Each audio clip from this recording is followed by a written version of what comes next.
Hey players, today I have something extremely special for you. I am thrilled to introduce Steve Rosen. He's a revered music journalist, over 50 years of experience. His illustrious career includes writing for Guitar World and Guitar Player magazines and penning books on iconic musicians like Jeff Beck, Prince, Bruce Springsteen, and his close friend Edward Van Halen. As a traveling troubadour, he accompanied legendary bands such as Led Zeppelin and Aerosmith, and his recent focus on organizing his extensive audio interview collection led to the Twilight tapes featuring intimate conversations with Edward Van Halen. And today he joins us to share insights from his book, TONECHASER. He's going to be unveiling the untold stories from the heart of Edward Van Halen. Hey, Steve, how are you doing today? Lee, I'm doing great, buddy. Thank you for that very nice intro, man. Nice. Oh, it's my pleasure. I'm excited. I have spent all week with TONECHASER, so I am in it. So I think what we can do to start off is, could you tell us just a little bit about TONECHASER and how this is all coming together right now? So I meet Edward in '77. I hang out with him and we have this friendship going on until 2003. From 2003 till 2020, I continue my work as a journalist, but the thought of a book about Edward had never left my head. Let me back up a little bit. Back in 1985, I was going to write Edward's authorized biography. We signed a couple simple little contracts, and he gave me permission to write his biography. I started working on it at that point, probably around 85, interviewing his friends, previous bandmates, guys who were promoting shows, just anybody who kind of, knew Edward and I thought could provide some interesting insights.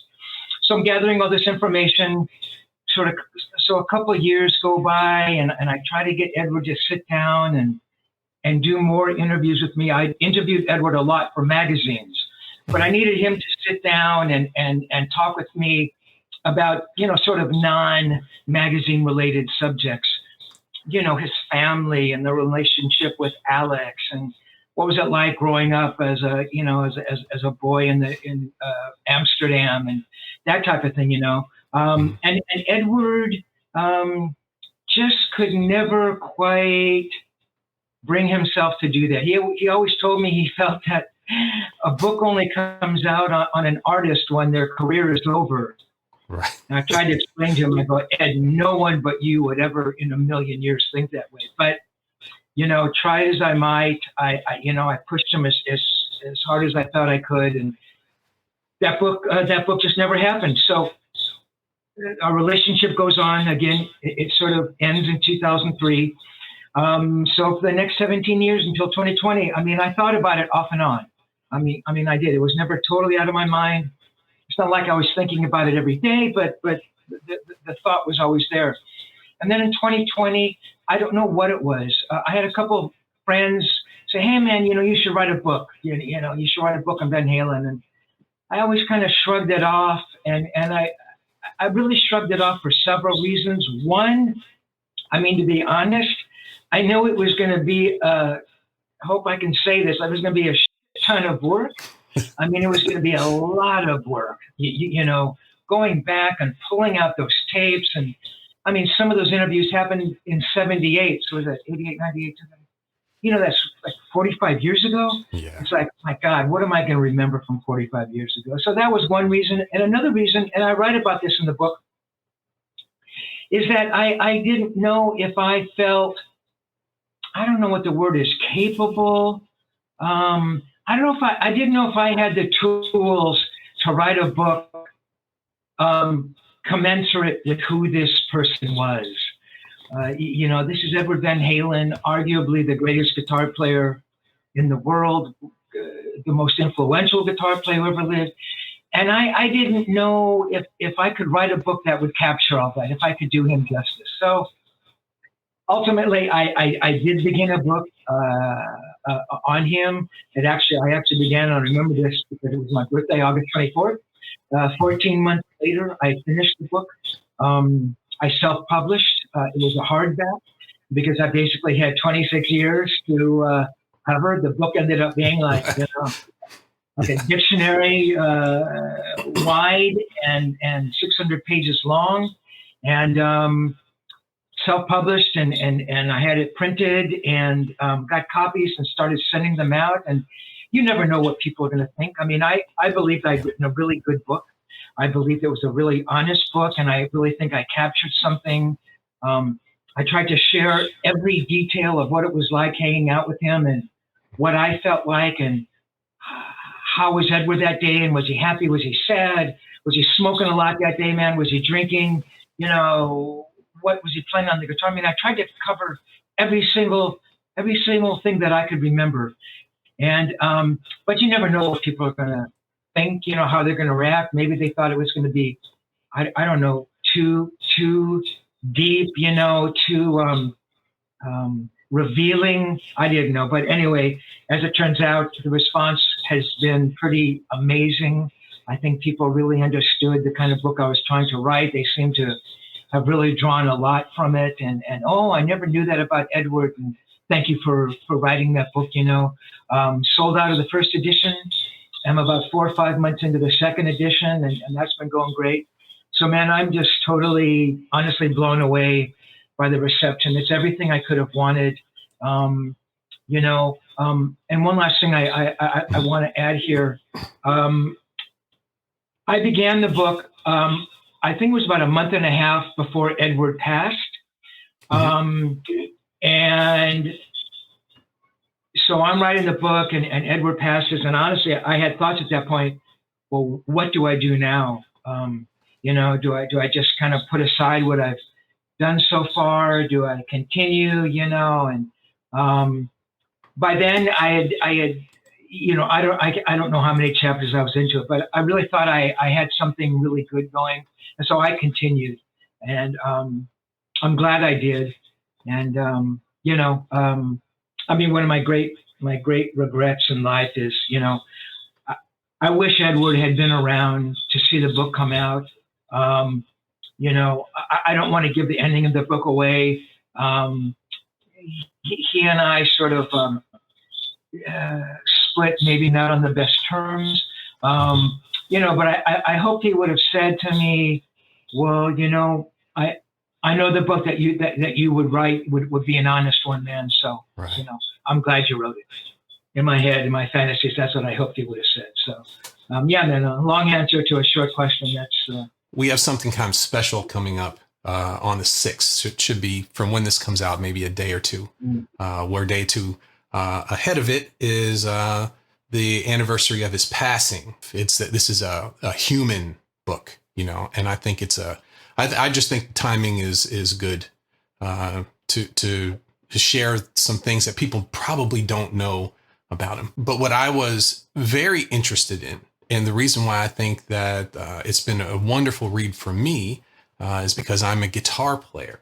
And this is a book that's written from a guitar player, someone who's comes from this world, knows all the frustrations that we have with the guitar, and you know, knows what all the little things that would be important to guitar players, and those are featured in your interactions with Edward. And I'd love if you could tell me just a little bit about your history with the guitar, but also how playing the guitar and journalism kind of intersected in your life. I've always loved guitar players. I was listening to records, you know, I mean, way before I ever started, you know, as a journalist, you know. And I mean, I remember hearing, you know, Pushing Too Hard, you know, and that solo comes in, and I thought, that is just the greatest thing I have ever heard in my life. You know, I used to have a little transistor radio, and I'd go to sleep with it on. And I remember KRLA, which was like a local LA station. And, you know, back when it was a hit with the Seeds, I mean, the song would play like every other hour. Every time it came on, you know, I kind of wake up from sleep and I hear it. And every time I was just so moved by it. So at a point in time, I pick up the guitar and I start playing. I was always also an avid reader. I love to read. So I was not only reading books, but when I was a little older, I started to read some of the music magazines. And back in the day, there weren't that many music magazines. I mean, they probably didn't really start showing up until maybe late 60s, early 70s. You had Guitar Player, and I think there was a magazine called Crawdaddy that might have been around, but Guitar World wasn't until later. Rolling Stone was around, certainly. Right. And I remember reading those articles, and I can remember exactly the article I was reading. It was an early issue of Guitar Player, and it was a story about Dickie Betts. And I thought, I was reading it, and I go, you know what, man, I could do that, I mean, it was well written and everything, I thought, but I could write that story. I don't think that would be impossible for me. So I started kind of pursuing the journalism thing. And obviously I was going to write about music. I was a guitar player. And I thought, my God, what if I could actually meet some of these guitar players? Right. I thought that would be unbelievable. I will pay somebody to go interview Paul Kossoff or Robin Trower or, I mean, honestly, man, I would have done it for free. And those early stories I did, I mean, I just about did it for free. But it's like a stepladder, a stepping stone thing. You get something printed in a little local newspaper rag. In fact, I remember it was called the LA Star. It was like a softcore like newspaper, and it was softcore kind of form because you turn it to the back pages looking for the massage ads, right? Yeah. You did not pick up the LA Star to go read the insightful, music editorials there. But I remember sending out a couple of reviews, and I remember who the reviews were on. I did one on T-Rex and one on West Briston Lang. So I saw the Hollywood Palladium, and I bought tickets, and I remember taking notes, and writing these reviews and sending them to all kinds of people. I sent them to Guitar Player, and Guitar Player wrote back, and I remember I still have the letter. Jim Crockett, the editor, said, good writing, but we don't run live reviews. And I thought, you freaking dunderhead, at least know what magazine the formats are, So anyway, so the LA Star printed a couple reviews. Great. That leads to kind of writing for the LA Free Press, which was like an underground newspaper, but very hip. Then that leads to, like Cream and Circus. I was introduced later to Jim Crockett by Lydia Wolpad, who worked at a company called Gibson and Stromberg, who were like the first rock and roll publicity company. And I realized there's lots of threads going on here, man. But back in the day, it was one of those things that in fact, I've tried to write about this and tried to keep things straight. So yeah, man. So it was a stepladder thing. Like I said, I was enamored with guitar players. I love to write.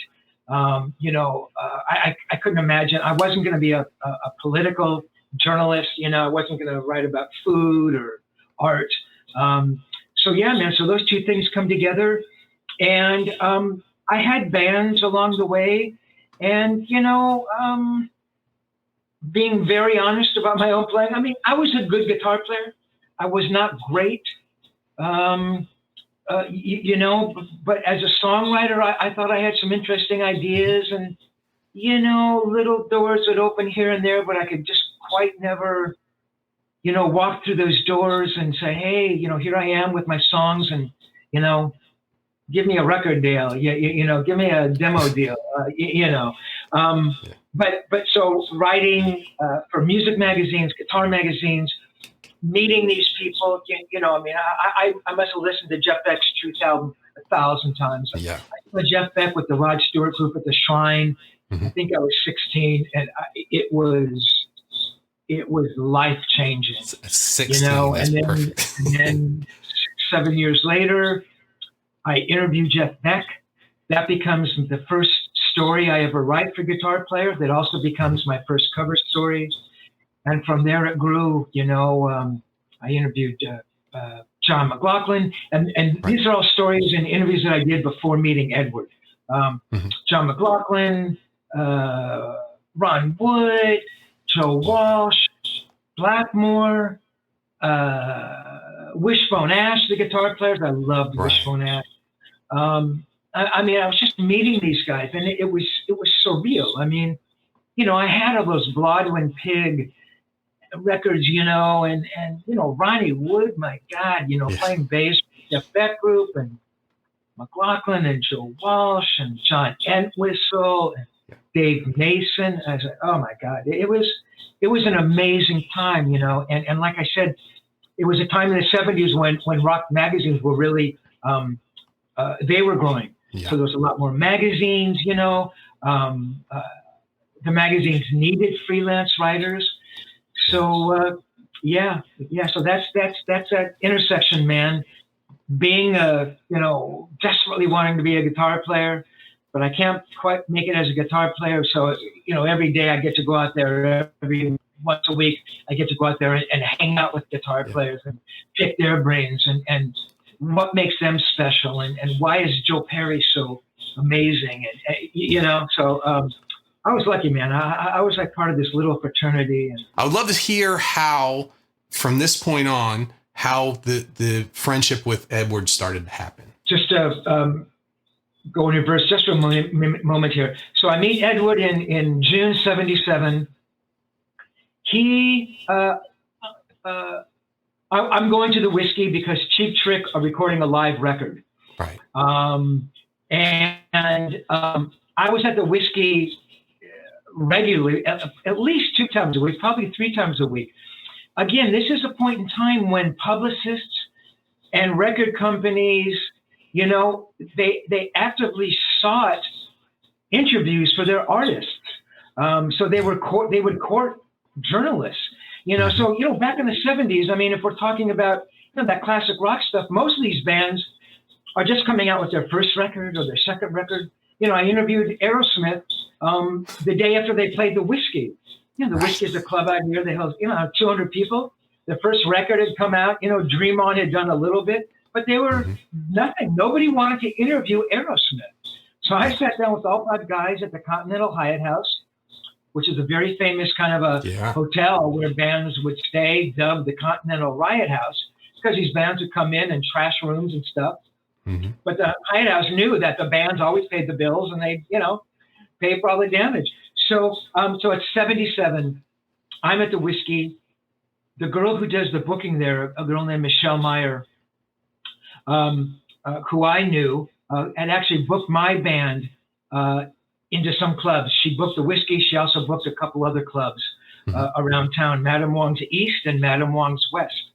Madame Wong's East was a pretty famous punk club. I mean, all those punk bands of the era played there. And she booked my band into both clubs. She never heard my band play. And for that, I owed her. I mean, Michelle was amazing. So I'm downstairs with my brother. My brother Mick is there.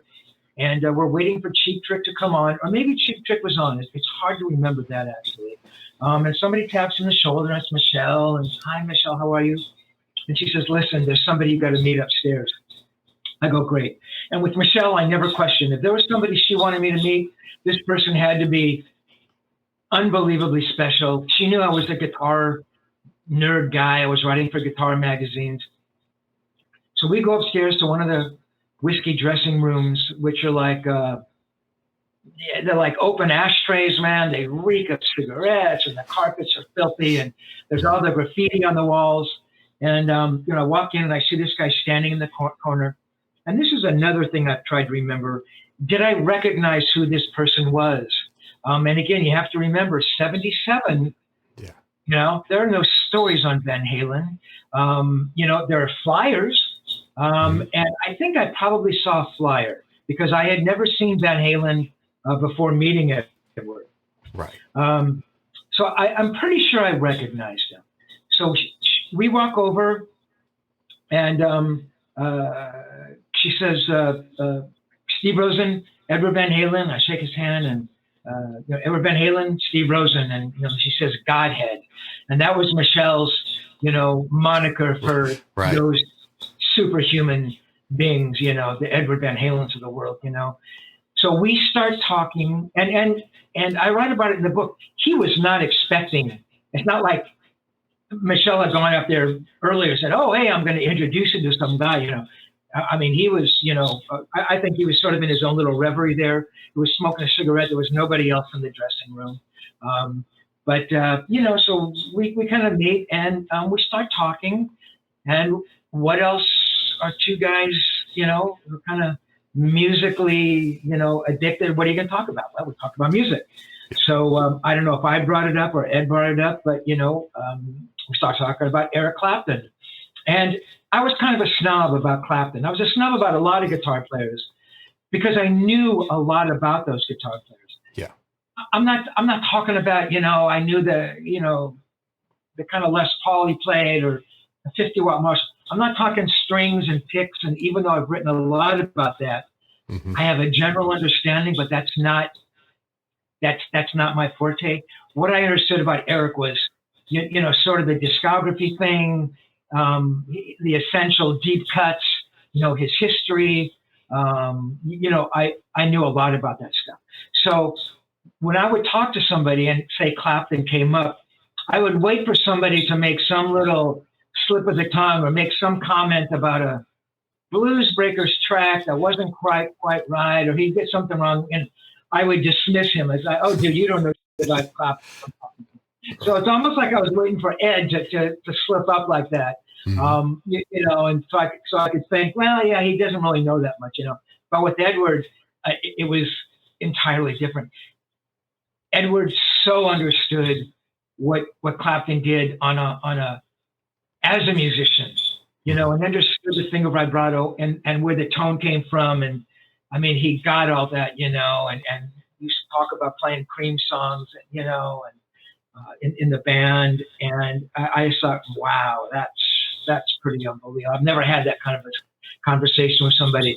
So we talk about Clapton, we bring up Jeff Beck, who was my favorite guitar player,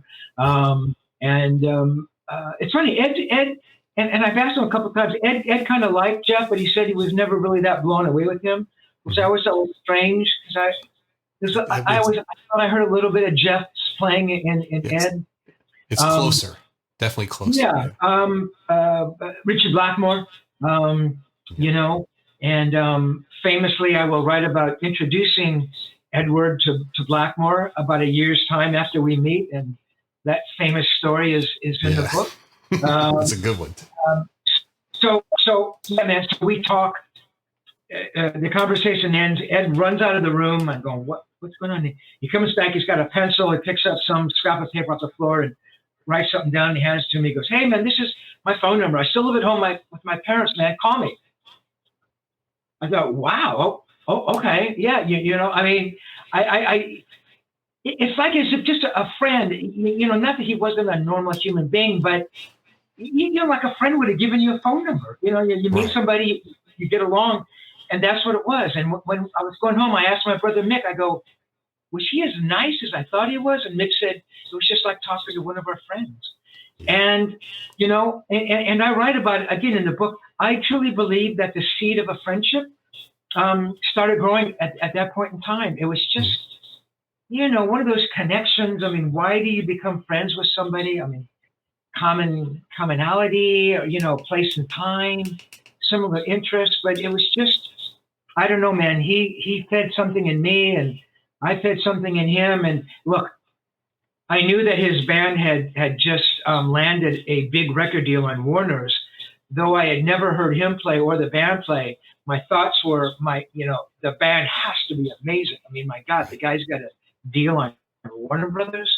And when I asked him about that, because I did know about that, he was modest about it. He goes, yeah, I hope we do good. I hope we do pretty well. Wow. Okay. I know that if I had a deal on Warner Brothers, man, I'd say, yeah, man, I got a deal on Warner. That's unbelievable. I was lucky to go, interview bands at Warner Brothers, and here he was, on the label. So it grows from there. About 7 months later, I interview him after the first record comes out, and real quickly, I get the first record in the mail, February 1978. And I go, oh, there's a cover famously with the four guys. And I go, oh, there's that guy, Edward Van Halen, you know. And I put the record on, and I heard guys talking about it, and you know, Van Halen, Edward Van Halen. And I put it on, and I want to be blown away, man. I wanted to like take my head off. And it was underwhelming. I didn't get it, you know. I thought he's a good guitar player. I'm not sure if I care for the singer. You know, it's kind of like Deep Purple on 78. And I thought, you know what, man, I'm missing something. I go back to listen to the next day very carefully, and I go, oh my God, that's what everybody's talking about. That's who this guy is. Why do you think that first time you heard it? What kind of put you in a different space than everybody else? As I mentioned, I had seen Jeff Beck and Rod Stewart, the Jeff Beck group, at the Shrine in '68. I saw Jimi Hendrix twice. Yeah. I saw Cream. I saw Blind Faith. I saw early Deep Purple when Richie's still playing a 335. I saw The Who in 1966. I mean, my bar was set so high. If you want me to think you're a great guitar player, you've got to measure up to Jeff Beck on Truth and Blackmore on In Rock and Machine Head and the first Zeppelin record. I mean, those were those were my yardsticks. So when I heard that record, at first it didn't even come close. Then I listened again and I realized, oh my God, yes, it measures up on every level. And I think what I was thinking was, I didn't want to believe that this new kid was that good because I thought it was the death knell for all of those guys I loved. I thought, my God, this guy, Edward Van Halen's going to come along. In the same way that Clapton and Pete Townsend thought that Jimi Hendrix coming along was going to be the death of them. It wasn't. And Edward wasn't the death of these guitar players. But for me, I thought everything I loved in guitar playing, maybe it's going to go away. And maybe that magic is gone because of this guy. So, I was jealous of my heroes, but, none of that came to pass. Yeah, that was a big part of it, man. It was dumb, It's like I wanted to protect my guys or something. Yeah, I don't know. The whole first half of the book, the biggest theme that I take away is friendship and love of music. Just what you were experiencing that very first time you met him. Is there any stories that you could tell me about how that developed, the friendship and the love of music? Edward was never without a guitar in his hand. So, and he was always, in Edward's term, noodling. And, if we were doing an interview, and some of that stuff's up on my YouTube, and you can hear Edward noodling, during a conversation, while I'm trying to ask him questions and he's noodling. I mean, it's all I can do to stop, to keep talking and not just, look over at him and watch him play. I mean, he really was, it was something magical about seeing that, and especially seeing it that up close, and more so seeing him playing an electric guitar, not plugged in. And it was Edward Van Halen. I mean, anybody who knew Ed, I mean, you could pick that up. So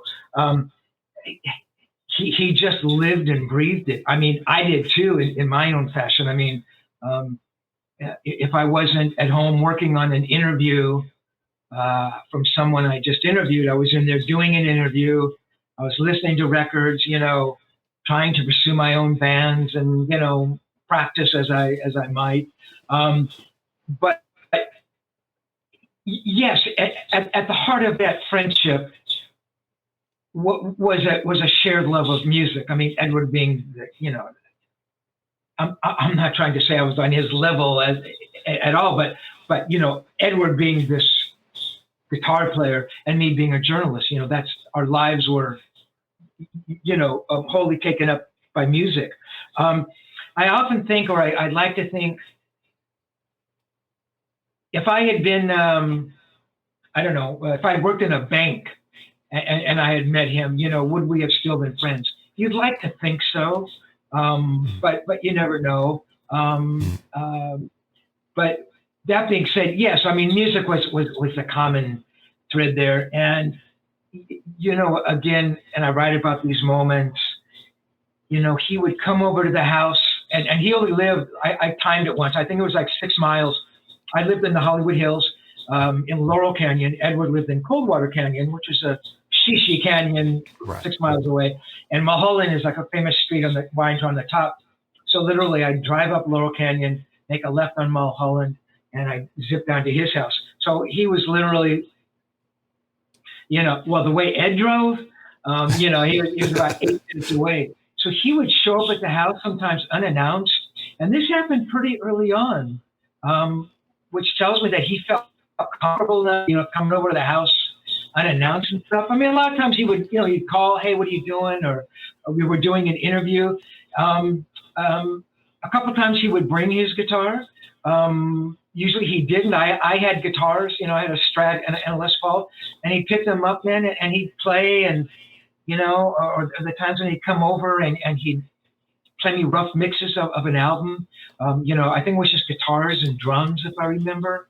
And then he would actually play the songs, and he'd show me the riffs, and hey, this is what I was doing.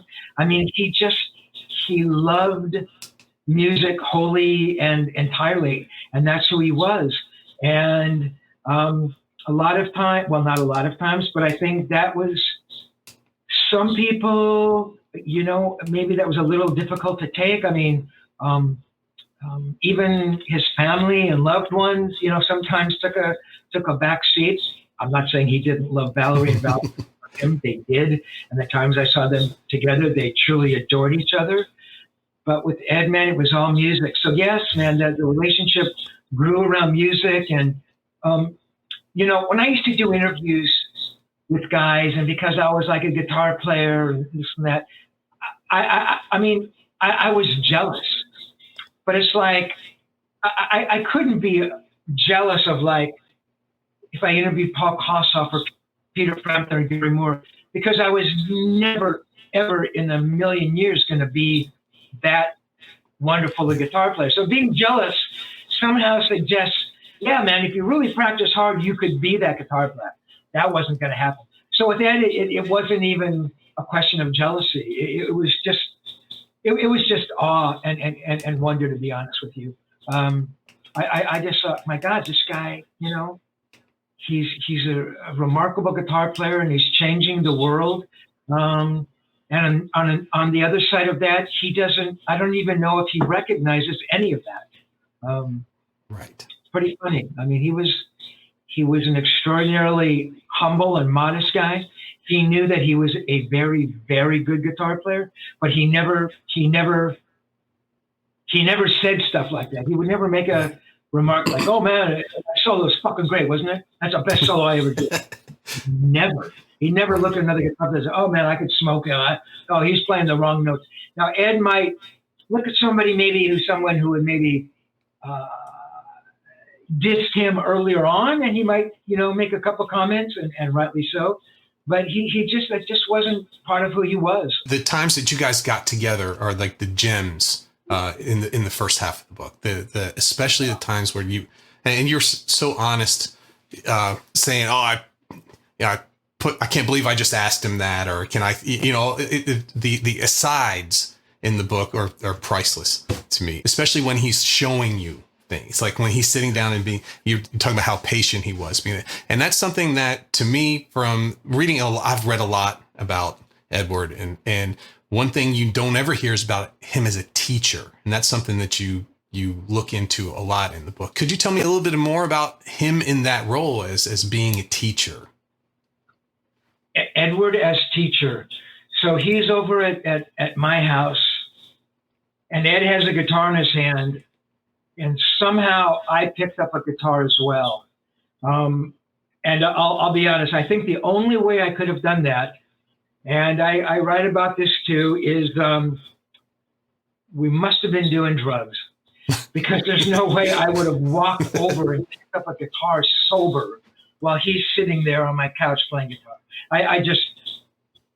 I couldn't bring myself to do it. I just would not have done it. So, yeah, I mean, honestly, good, bad, or indifferent, that's probably the truth. It happens. So he's playing something, and he's doing one of his hammers, and he gets that unbelievable feel. It's like that seamless triplet thing, and I'm trying to do it, and it's like, oh God, it's horrible. And I'm thinking, stop playing. Don't let him hear what you're doing. He's going to laugh at you. He's going to,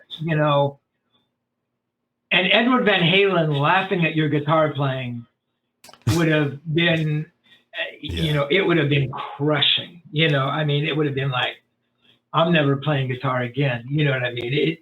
And I realized, I think part of the teacher in him is he realized he had that effect on everybody. Look, man, he could be sitting there with Alan Holdsworth or, who else? James Honeyman Scott, he jammed with the Pretenders, or, any of these guys. All these guys, I think, would have felt crushed had Edward said, "Oh man, that's not very good." You know what I mean? So I don't think it was me. In me, it was amplified 1,000 times, but he never said that. It was a teacher in him. So he saw me kind of doing it. He goes, "No, you got to count that as one." And for the life of me, I couldn't feel where he was doing one. So I kept doing it.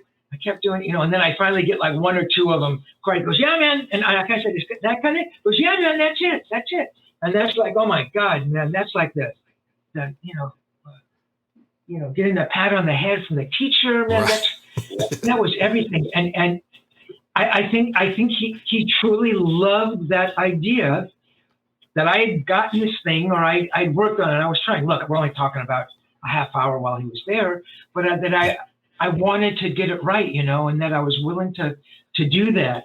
And he recognized that. And to me, that was remarkable.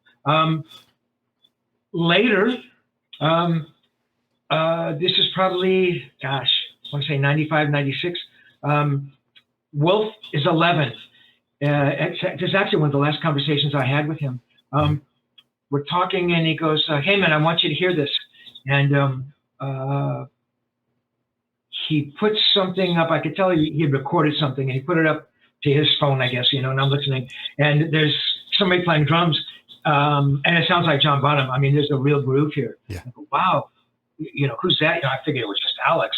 And he goes, "That's Wolf." I go, "What?" He goes, "Yeah, man, that's Wolf." And when Wolf was 11, I don't think the rest of the world really knew that, Wolf Van Halen was this unbelievable musician. And then he goes on to say, "Yeah, man, I taught Wolf to play the drums in 4 minutes." And 4 minutes. I told him, you keep time, and there's a little bit in the book where Wolf wanted to learn the guitar, and he goes, "I want you to teach me, Daddy." And Ed said, "I'm not a good teacher." Ed would have been a remarkable teacher. I think he had infinite patience for that type of thing. If he felt that you were absolutely giving 100%, that you were giving to him as much as he was giving to you. And I think any less than that would have resulted in a verbal rap on the knuckles. And I think maybe some of that translates into some of his feelings about the other band members, about not maybe giving everything they could have given. He was amazing in that respect. Why he would have, cared whether I did it right or not, and then, famously, he comes over the house one night. I'm there with my buddy, Ron De La Vega, who is a very, very talented, schooled guy, bass player, cello player, played keyboards. Extraordinarily talented guy. So we're over there working on a song. There's a knock at the door, and it's Ed. And this is one of the times he just shows up, and he comes in, and he sees us. There was a little Fostex, I think, 4-track we had. Ron's playing keyboards, and I'm, butchering guitar. And, he sees us, we're recording something. He goes, "Oh, what are you doing?" "Oh, we're working on the song." And it's like, maybe the only thing harder than playing guitar in front of Edward Van Halen was, playing one of your songs in front of him. It's like, oh my God, what's he going to think of this? It's a 4-track. It's like, it's nothing like what Van Halen does. And oh my God. So we're playing, and he walks over and he goes, "Oh, what is that?" I go, "Oh, that's, the thing we wrote, He goes, "Oh, give me your guitar, So he takes my guitar, and I don't know what I was playing through. Maybe a little, not a pig nose, maybe some kind of a little, I don't know, maybe my little amp. I think I had a deluxe or something, but I'm playing. It sounds horrible. He picks it up, and it's Van Halen song. It's like, oh my god. Right. So he was playing that, we play it, and he starts noodling with ideas, and I'm going, oh my god, listen to what he's doing, And then we went to this other song. I remember the song was a song I had called Mortal Man, and it was actually, he says modestly, it was a pretty good song. It was kind of dark. It was a minorish kind of a thing. And he goes, oh man, what's that? Run that back, And he starts playing, and he goes, well, stop. He goes, what, like the intro, you're just kind of playing, and I forgot how he described it, but the guitar tones are like clean. He goes, well, if you kind of build it like the second verse, he starts playing over a second verse, and he starts doing like that Van Halen thing, and he's playing like these, counter rhythms, and I'm going, oh my God, the song is like taking on life.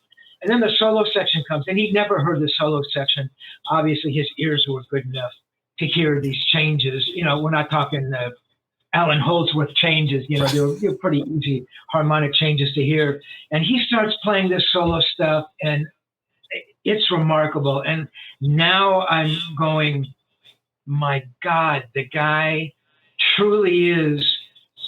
Not only is he an unbelievably gifted guitar player, as a songwriter and an arranger and an orchestrator and laying guitar parts and how you build guitar parts. And I mean, I don't know if that's really overlooked when we talk about him, but my God, it was just unbelievable. That's what I took away. And I thought, oh my God, this is unbelievable. And then quickly, one last story. So I'm up at 5150. In fact, he had come and picked me up. Why, I don't know. He just wanted to come pick me up. So he comes over and we drive back to his place. And Ed drove fast. He really drove fast. But it was fun, man. I got to say, it was fun. So we go and he goes, oh, man, let's go to the studio and jam.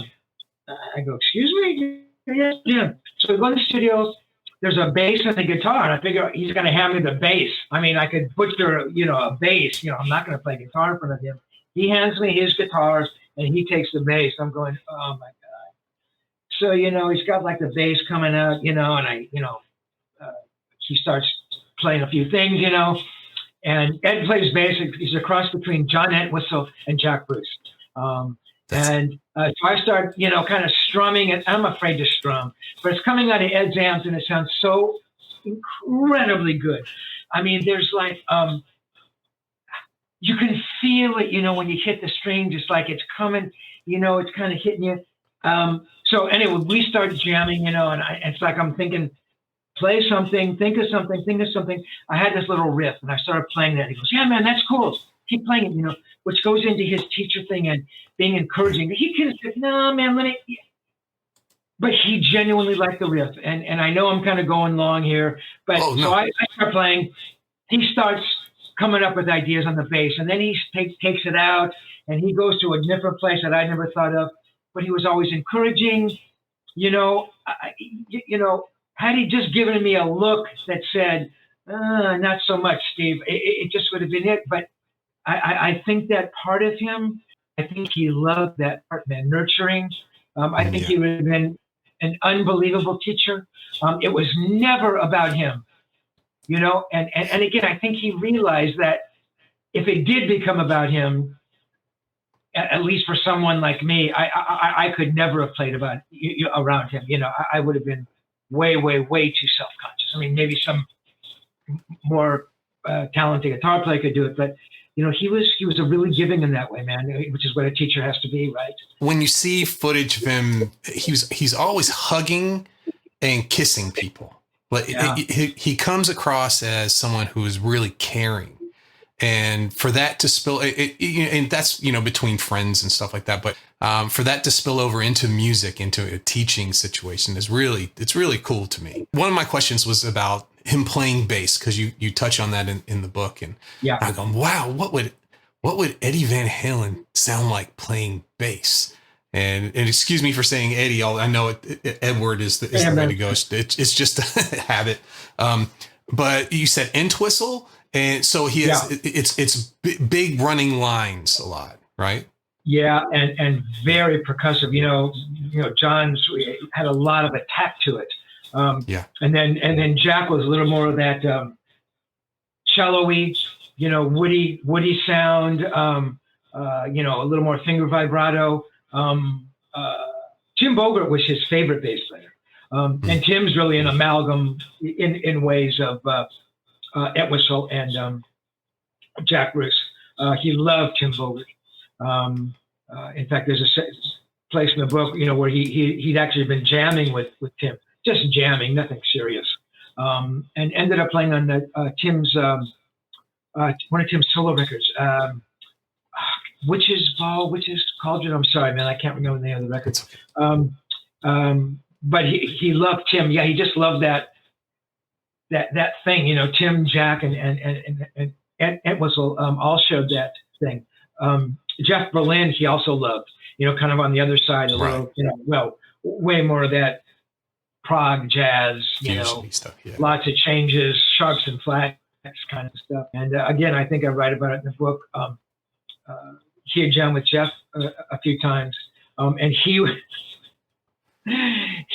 was embarrassed to play in front of Jeff Berlin.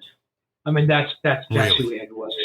Yeah, and Jeff, Jeff had to coax him. Say, "Come on, man, just play." And Ed said, "The only way I could play was if I got drunk." Right. So that's the kind of respect he had for those people. I mean, Alan Holdsworth, he loved Alan. Yeah. He loved his playing, and yeah, man, he certainly had his heroes. But yeah, he was all about that loving thing. And you talk about coming out in his music. What is it that? And I've tried to figure out. Well, Edward was an extraordinary musician, but there were some really, really amazing guitar players back, contemporary with Van Halen. And we talk about him and those names.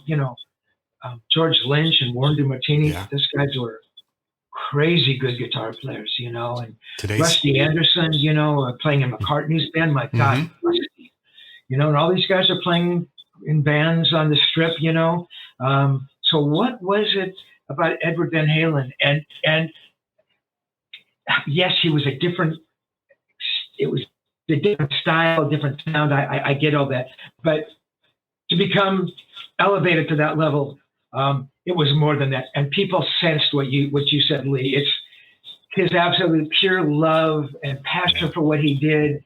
It came out of him. It came out of him when he was on the stage. The smile was real. People sensed that there's no place else in the world this guy would rather be than playing on stage. Though he tended to be a little shy, believe it or not, off stage. But yeah, now that whole thing comes to. I mean, what differentiates the stunningly good from just the very good? It's that little thing. Charisma. How do you define that? Yeah. So yeah. He was a unique guy. He was a very, very special guy. I felt that every time I was around him. In the unique position that you were in, perfect for this question. What is one of the things that you think that most people get wrong about Eddie Van Halen? Well, I mean, I guess I kind of touched on it. Was not the person you saw on stage. He was not that person. On stage, he was Ed or Eddie. Off stage, he was Edward. He really kind of liked his privacy. He didn't go out a lot.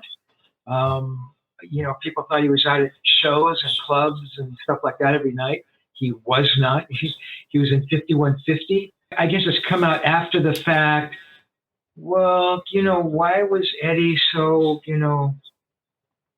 why did he say those things about Mike and or Dave? And, was Eddie hard to be around as, in the band and stuff? And I think that's a huge mistake. And I said it before, I think Ed wanted everything he had to give. And it was all about respect for Ed. And if he didn't give 100 respect to him, it translated into disrespect. And I understand that. We've been getting into a lot of the little nooks and crannies of this, and you haven't even cracked the surface. Let everybody know where they could go and pick up a copy of TONECHASER. Absolutely. So you can find the book on my website, which I'm so happy. I finally got one together after being a writer for 52 years. I said, oh, okay, let's see if we can figure out a website. I called on some buddies and they put it together. So you can find the book at TONECHASERbook.com, one word, TONECHASERbook.com. You can find the book on Amazon, eBay, Reverb, and Etsy. If anybody goes to Etsy, if you're going to go buy a pair of homemade shoes or a purse or something, you can look at the book. And I also wanted to mention, in fact, I just put up a post, I believe, yesterday.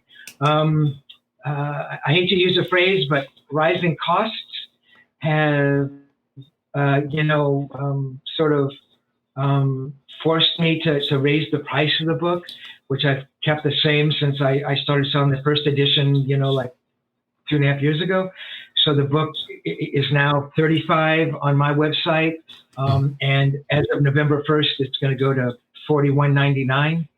And so want everybody to know that. I know I tended to give pretty long answers here, Lee, and I know that we had a lot of other questions. So maybe when you get further into the book, we could, do a revisit. And you are welcome here anytime. And in fact, this was about Tonechaser, but you've done books on Jeff Beck, Prince. Yeah. Just there's so much to learn from your writing, and please, you are welcome here anytime. In fact, I will direct everyone to your Instagram. It's steve.rosen.guitar.pics. Exactly. Tell us about the guitar picks a little bit. That's not why I asked everyone to go here, but that's an interesting idea.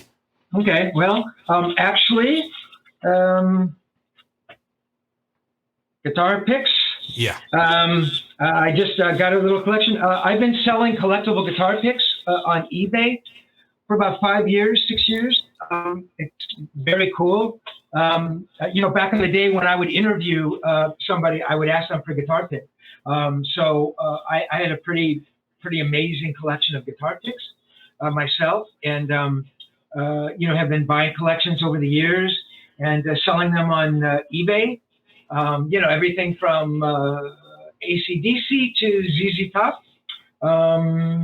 Some rarer stuff, some a little more available stuff like 80s and 90s stuff. But anybody interested in guitar picks, go check out eBay.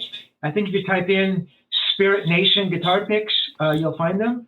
But yeah, man, I'll tell you, man, guitar pick collectors are as hardcore as anybody, collecting guitars or doing that thing, man. Some of these guys are insane. I mean, they have to have all 18 versions of the Metallica, 2005 tour with, James' hair a little darker than that one. And God bless them that they are so hardcore, On that Instagram page, there's a ton more. In fact, I just saw you just had an interview with Ted Nugent come out. I think it came out today. So I got to catch a little bit of that too, which is fantastic too. Yeah, Ted's fun, man. Interviewed Ted. I never realized I had interviewed him 5 times back in the day. I checked, and Ted's great, man. The guy, there's a misunderstood guy. I mean, for sure, really very nice guy. He's a fantastic player. Just a fantastic player. Head over to that Instagram page and all the things that Steve has going on. Thank you. It was my honor to have you on here. We could have gone for another hour or two. Okay. I love it. I love it. Thanks again to Steve Rosen coming on to share his great stories from his book, Tonechaser, which I'm about halfway through right now. Before you go, if your blues solos are not where you think they should be, you should grab my free course. It's called Get Your Blues Solos Under Control. It has helped thousands learn to play blues guitar confidently, and it's free for you at freeblueslesson.com. Thanks for joining me today for the Play Guitar Podcast. And today we're going to end this one a little differently. Our awesome guest, Steve Rosen, has a quick message for you. So Steve, take it away. I also wanted to tell everybody out there listening that Lee Anderson and I had a conversation a couple days ago, and he was so sympathetic to me as this fledgling guitar player and his insights and his advice. It was remarkable how, in tune he was with me and I'm sure in tune with a lot of you, and he understands the mentality and the psyche of the guitar player, whether you're a beginner, an intermediate, if you're playing stadium shows. I mean, an understanding ear is always critical. Somebody supports you, and this guy, he was willing to extend himself, and he has extended himself. I think you should check out his podcast and listen to what he has to say, and yeah, he's a very cool person.